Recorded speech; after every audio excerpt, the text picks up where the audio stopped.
ishimwe kandi Imana ihabwa icyubahiro. Hanyuma nitwa Mazimaka Jean Pomuseni, turabashimiye mwege mudukurikiranye kuri iyi miyoboro ya YouTube itandukanye. Imana nibahe umugisha.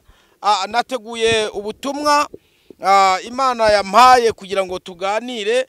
Imana y'amahoro ibampere umugisha. Reka tubanze dusenge. Mana turagushimiye mu izina rya Yesu.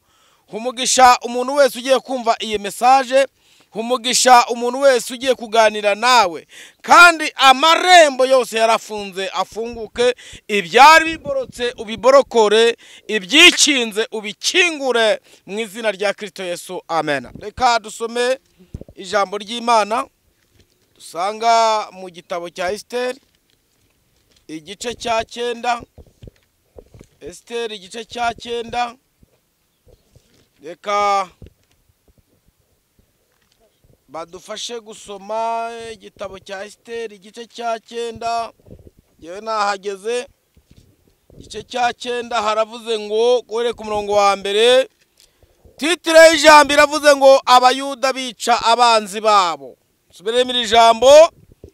Titre y'iri jambo iravuze ngo abayuda bica abanzi babo.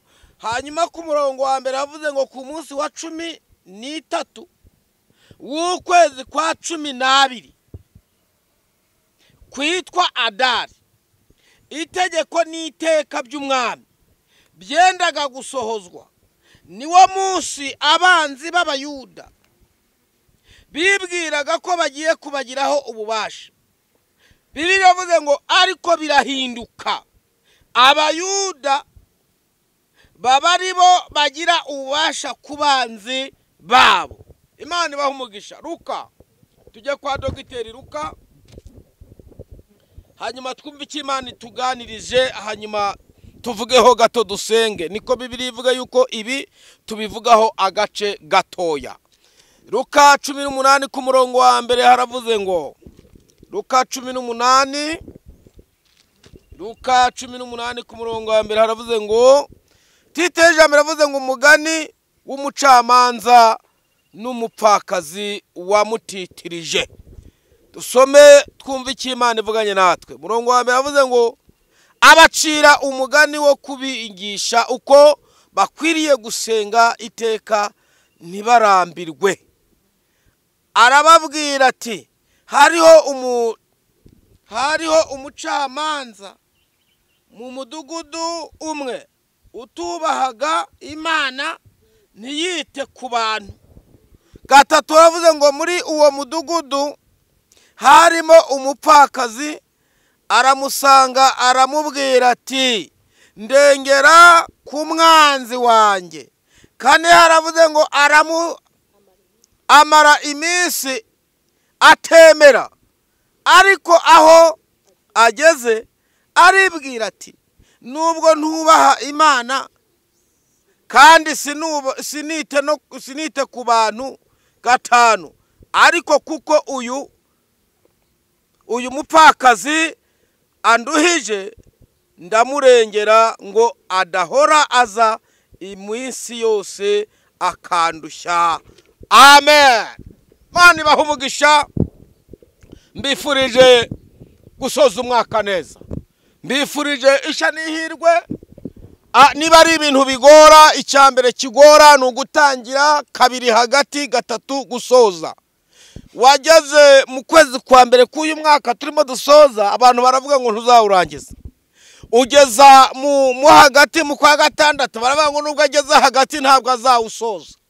Hanyuma n'uku kwezi kubanziriza kwa nyuma ngo dusoze umwaka barimo baravuga ngo nturi bukurangiza.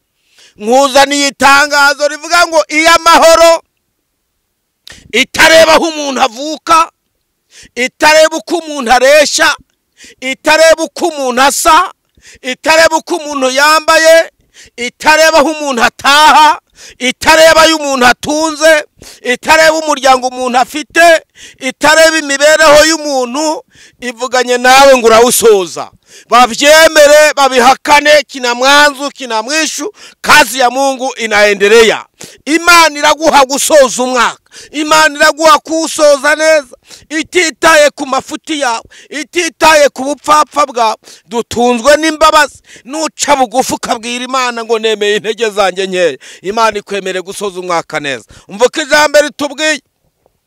Bibiliya yavuze ngo ku munsi wa 13 w'ukwezi kwa 12, iki ni igihe umwami witwa Hasuwerusi yapanze imipango yo guhanagura abasenga bose. Reka nkoresha ururimi abasenga bose. Bibiliya ivuga abayuda, abasenga bose arabipanga, arabinoza, arangije ngo yohereza inzandiko ku buryo n'umukozi wo mu rugo witwa umuyuda uru rwandiko rwamugeragaho yuko kuri iyi tariki agomba gupfa, ndetse n'uwamukoreshaga agahita amwirukana akavuga ati genda utazagwa ahangaha. Hanyuma muri iyo minsi Bibiliya avuga ngo abayuda barasenga, perase minifo, abayuda barasenga, abayuda barasenga, abayuda baganira n'Imana, Imana ibaha amakuru. Hanyuma kandi nusoma Bibiliya urasanga kiongozi w'abayuda aho yari yibereye ku irembo wo bita Morodekayi, Bibiliya avuga ngo akimara kumva ibibaye ngo yambara ibigunira, yisiga ivu, aragenda aryama ku irembo ry'ibwami. Bibiliya avuga ngo kandi kuri irembo nta muntu n'umwe wajyaga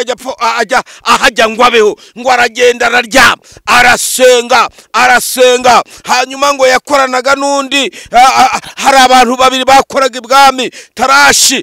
Hanyuma ngo bari babiri bakora ibwami. Hanyuma ngo bamaze kurengwa bagambanira umwami. Morodekayi arabimenya. Imana ishimwe, aho ubutabazi bwawe buzava ntabwo uhazi. Bushobora kuva ku mirimo wakoze, bushobora kuva ku neza wagize, bushobora kuva muri quartier utuyemo, bushobora kuva kuri bari utatekerezaga. Hanyuma Bibiliya avuga ngo Morodekayi ngo akimara kumenya ibibaye, akimara kumva ko abayuda bazapfa, ngo aragenda aryama ku irembo ry'ibwami. Ariho yamenyeye amakuru ku mwami bamugambaniye.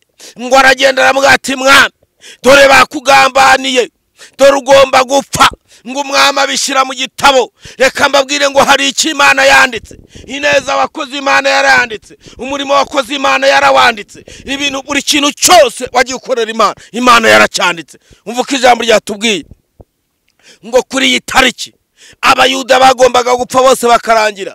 Urasanga Bibiliya ivuga ngo Morodekayi Imana ikimara kumva amasengesho uwo bita Hamani ngo yahise yizindura kare, ngo ajya gusaba ajya gusaba Morodekayi. Hamani ngo yakundaga icyubahiro, ngo iyo yatambukaga ibwami ngo agatambuka ngo abantu bose barubararaga. Morodekayi akavuga tuzabaze, ntabwo nzagira gupfukamira Imana ngo mpfukamire n'abantu.